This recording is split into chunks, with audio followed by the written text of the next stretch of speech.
We just released SDK 56, and one question I've seen a few times is, where the heck is Expo Go? Why doesn't it work with SDK 56?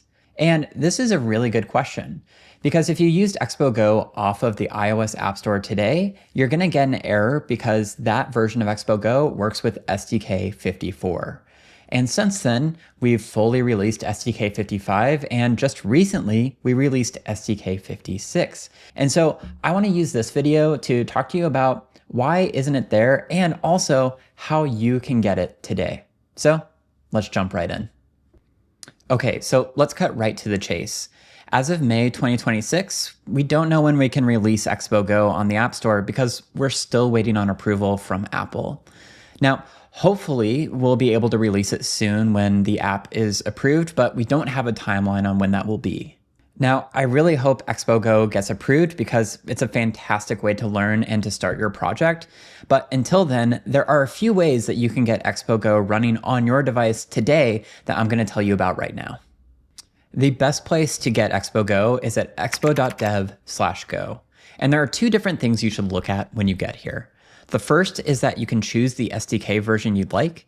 And the second is you can find the Expo Go version for iOS and Android for physical devices here on top and for emulators here on bottom. Now, probably the easiest way to get started is to use the simulator on your computer if you've got Xcode installed on your Mac. If you want to see instructions, you can come here, which shows you how to get Expo Orbit, and then it will show you how to download Expo Go and get it running on your simulator. Now, if you just have an iPhone and you're not running on macOS, this is not going to be possible for you. And so you'll need to get it on your phone somehow. And the easiest way to do that is to click here.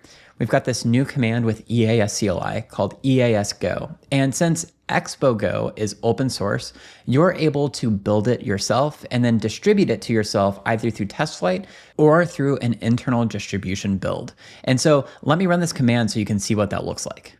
Okay, so let's go ahead and run EAS Go. We're just going to click through the prompts here.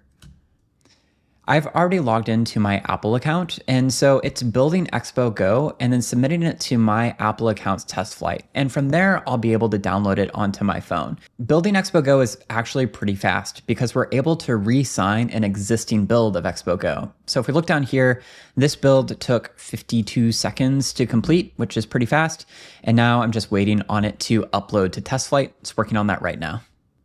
And it looks like my app is just finished building. I just got the email that my app is ready. And if I go look in TestFlight, I now have Expo Go. Another way that you can get Expo Go working with SDK 56 is to download Expo Go through our TestFlight external beta that we've published.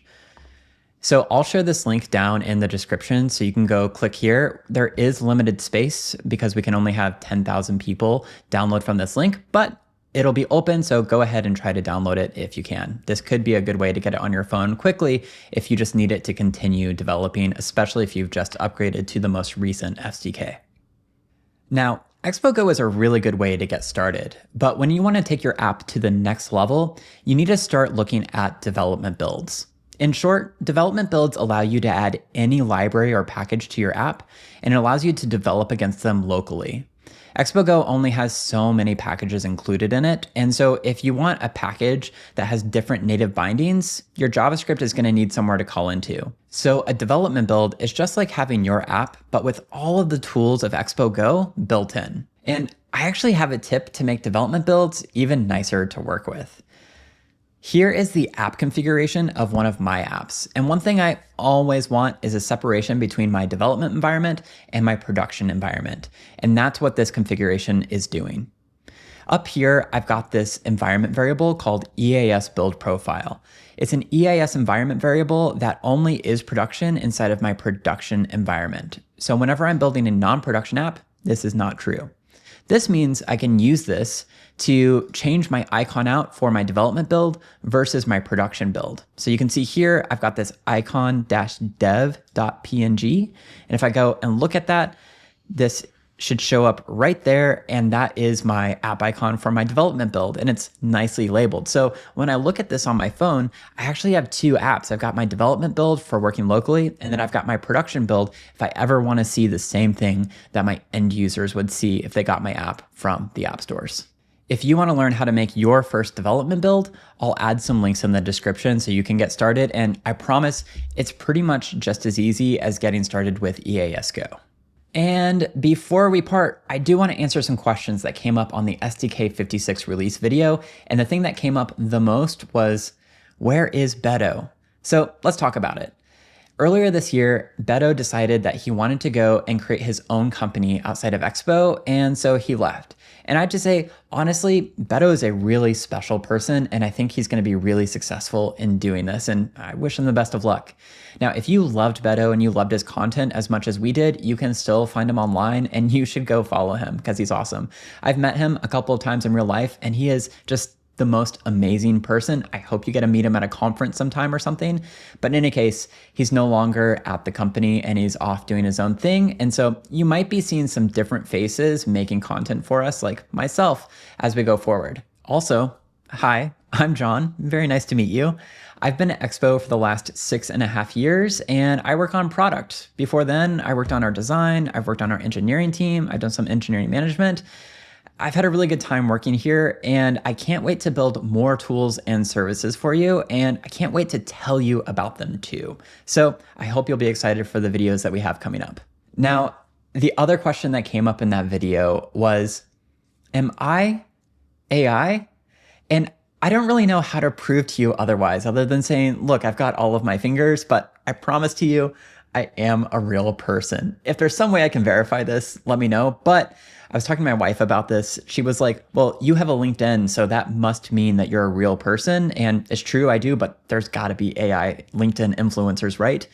But I have been on stage in person at App.js a couple of times giving talks, so maybe you could look at those videos.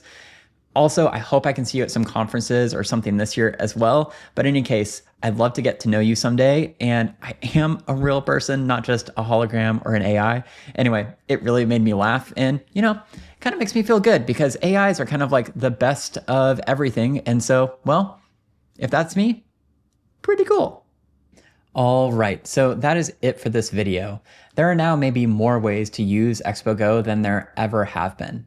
Now, if you're ready to get to the next level and to make your first development build, we've got a YouTube video on the trade-offs there and exactly how you can do that. So I would encourage you to go watch that after this one. In any case, thank you so much, and I'll see you next time.